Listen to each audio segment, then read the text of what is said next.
Today I'm going to be showing you how to display your DNS resolver cache in Windows 10.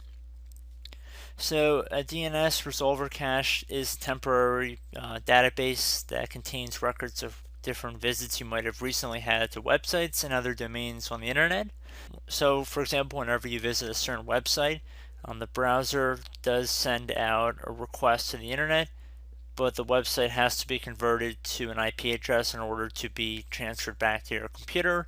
I'm not sure if that was the most technical way to explain it, but the conversion process from a DNS to an IP address is called a name resolution.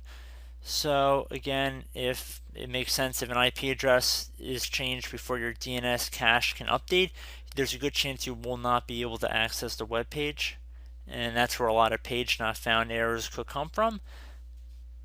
So if you try clearing out your DNS cache, you might be able to resolve some of the issues you're having with this. So that's why it can be very helpful in Windows. So we are going to start by heading over to the Start button and right-clicking on it. And then you want to proceed to left-click on Command Prompt Admin. Select Yes.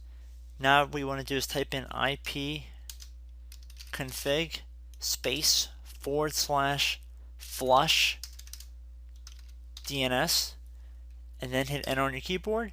We can see that we have successfully flushed the DNS resolver cache. So very simple tutorial, and I hope this helped you guys out, and I will catch you in the next video. Goodbye.